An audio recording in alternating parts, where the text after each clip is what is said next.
Hi there, BookTube. Well, it's been a while since I've done a Scallydandling video when I talk about reading an author from a part of the world that is, not mine. Different background, different culture, and this time I read a book by an author from the Gambia called Dayo Forster. The book's called Reading the Ceiling, and it was published in 2007. Now, I usually start these videos with where is this place? For any of us that might not be, hugely familiar with the country in question. Okay, so, and the Gambia is hard to show you because it's small.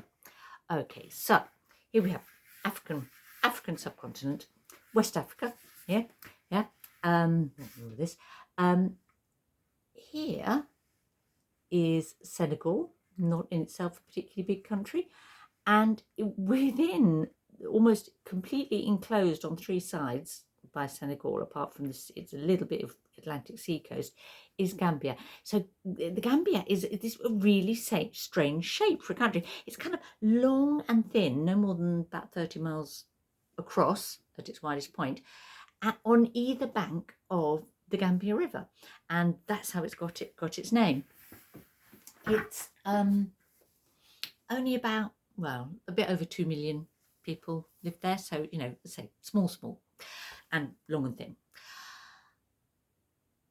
Its proper name is the Republic of the Gambia, and the official abbreviation of that is the Gambia. So it has the article in it,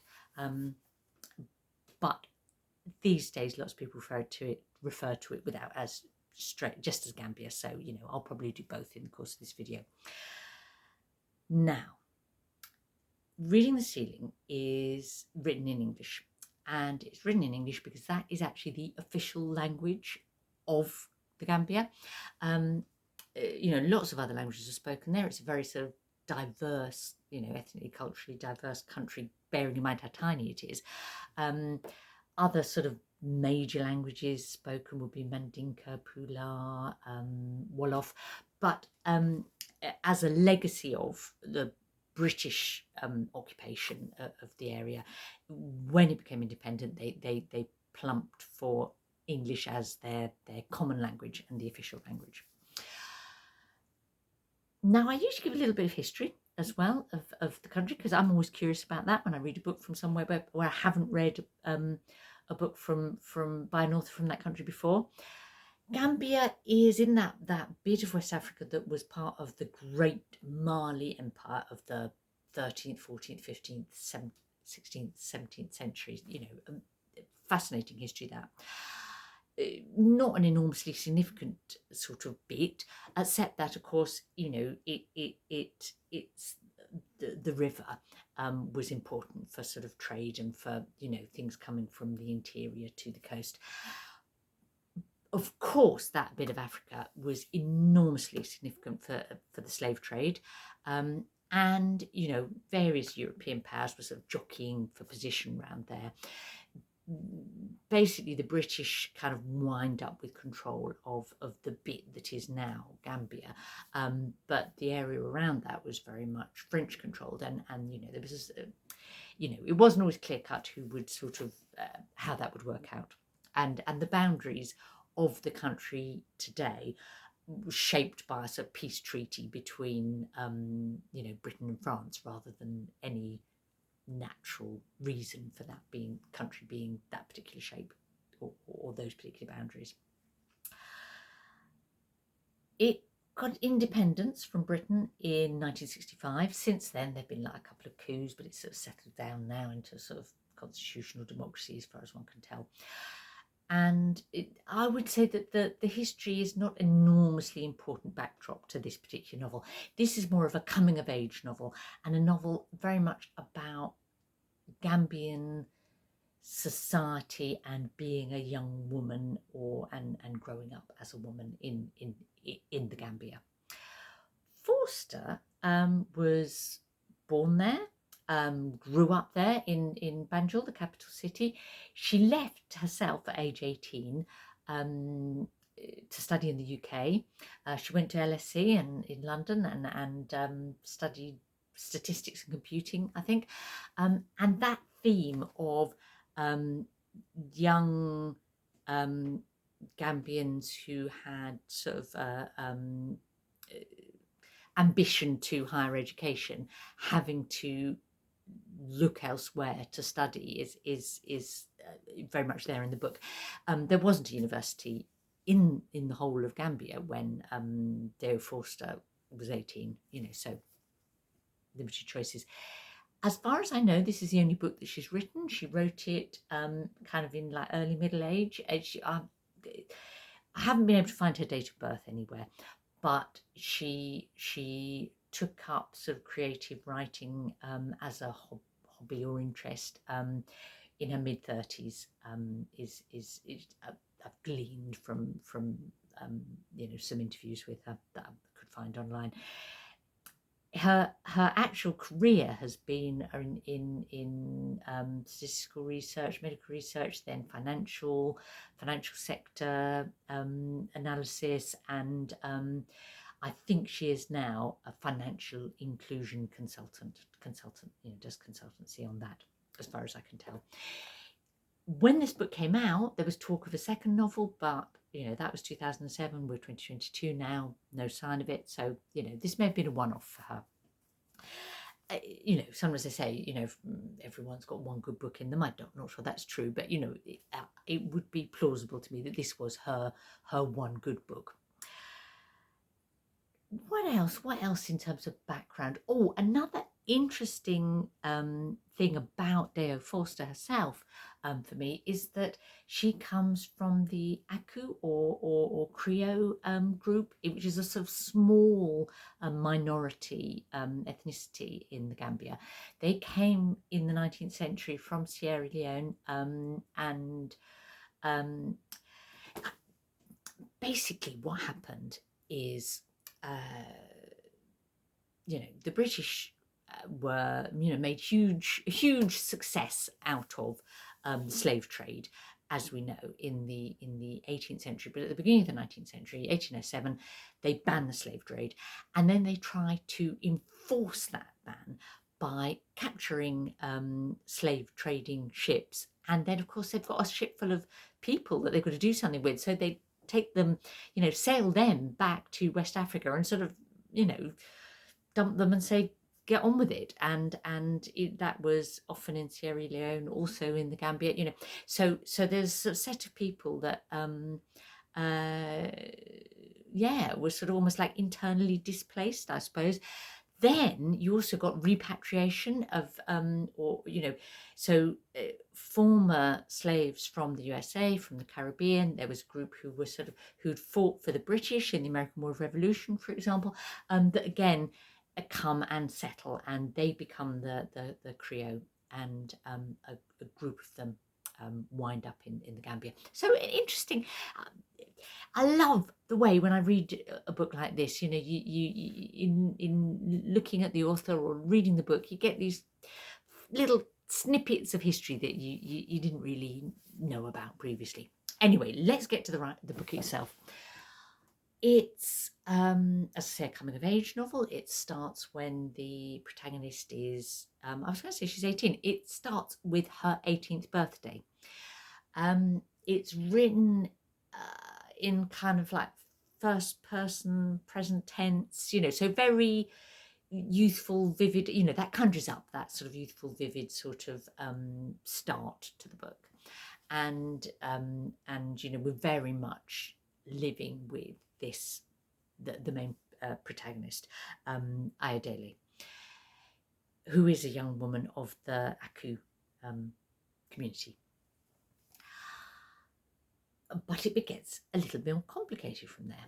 So it's her 18th birthday. Basically, she decides that on her 18th birthday, she wants to lose her virginity. She wants to control that choice, and sort of there's a bit of that in that kind of quite convincing teenage way. Says, she wants to get it out of the way. It's seen as such a rite of passage, such a big deal, and she wants to have just done it. Even though that's not she hasn't got a partner that she's sort of looking forward to having sex with. It's just sort of like I just want. It's more like it's her virginity she wants to do. She wants to try it out. She wants to find out for herself, and she writes a little short list of men that she could look to do this with. And then the book is 3 different versions of her life based on which of those men she ends up sleeping with on her birthday. And in one story, she picks Reuben, who's sort of the safe bet, the sort of fallback position person. You know, a friend from school who adores her, but she isn't really that interested in. And another is Yuan, who's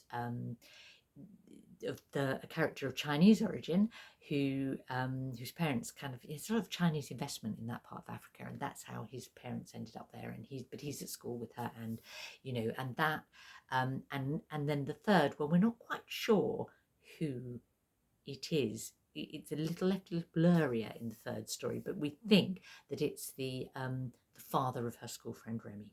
Someone called Frederick. So, that she makes those 3 different choices, and each part of the book follows the life that falls out from that decision. And and in 2 of those lives she ends up going to the UK to study.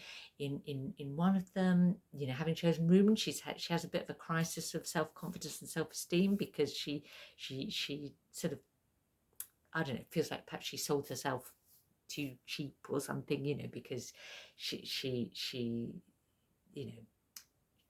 wasn't that interested in him, so why did she do it? And the sort of and then in the second one, with Yuan, she finds true love, but then that results in a certain amount of tragedy and another trajectory of her life. And then in the third, she ends up having a bit of sort of a bit slightly chaotic period sexually, and then quite rapidly falls pregnant and is a single unmarried parent, and with all the implications that brings. So she doesn't get to go off to UK to study and so on. What is interesting is that sounds like it could be a bit of a moral tale about what happens if young women make bad sexual decisions. It absolutely isn't that. You also might think that it would be it's a romantic novel. No, it's absolutely not that.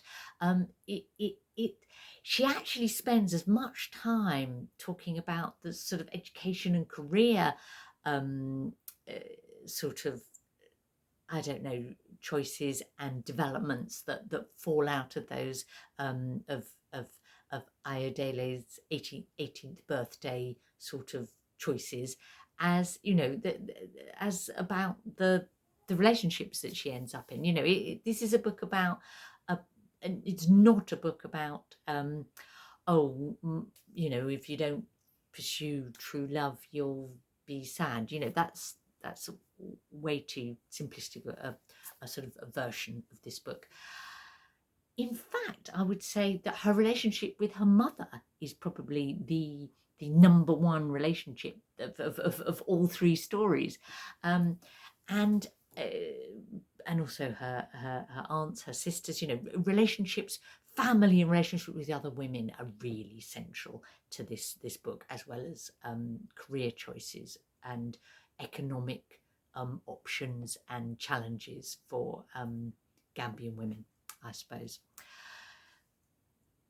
Does it work as a book? I think there's a problem in a way with the concept and structure. I enjoyed following these 3 alternative lives, and because there were other people on her initial shortlist of men, you do feel like there would have been other possible lives, and it gives the author, Forster, the opportunity to explore a lot of ideas that probably are important to her about, patriarchal Gambian society and the forces that operate on women, the pressure towards marriage, being single being frowned upon, but on the other hand, the potential for women to, pursue successful careers, but then maybe feel compromised by the fact that they haven't had children. So all these things she wants to write about. And by doing these 3 stories, she gives herself a chance to do that. But just sometimes I felt that the main character, Ayodele, was almost her personality had to be manipulated to make the 3 stories work, and that wasn't always entirely plausible for me, I suppose. The different versions of her didn't always match up perfectly to the original, Ayodele turning 18 in the Gambia. Really great sense of place in this book. Sense of place in Gambia, in Banjul, also in the other places that Ayodele lives. Being a student, an African student in London, is very vividly conveyed. We get to go to America in one life. We spend a whole chunk of time in Mali in another life. All of that is very vivid, very successful. I really enjoyed it. I loved the language, the actual, language style and words of the book. I'm not explaining it very well. It has a distinctive cadence, I suppose, and a vocabulary that, it's written in a sort of a Gambian English, not my English, a Gambian English. But obviously, because by the time she wrote this, she lived in the UK and the States, and then she was living in Kenya, and she lived in other places. She I think she was writing hoping for it to work for a sort of Anglophone, a wide international Anglophone audience. So there's a sort of a successful compromise between Gambian words and it being easy for any Anglophone reader to read. So that's a win, as it were, for me. There's a degree of political comment in there that I enjoyed. At one point, the main character says, "It's always easy to get work in a decrepit government." She says, when she needs to move back to Gambia, because basically, not for everyone, but if you've got a degree from abroad, you can sort of walk into a job without too much difficulty. It's so, and I really loved that focus on, what is it to be a modern Gambian woman? To what extent can you choose your fate, your career, your relationships? How much empowerment can you find versus, what are the limitations and challenges that you face? So, a thumbs up book, but if you want to read it because you like to read a book from an author from Gambia, a good choice, but be prepared for it to be a little bit patchy. It's not sort of it's not perfectly sustained throughout, but there is enough really enjoyable chunks to make it a very worthwhile read.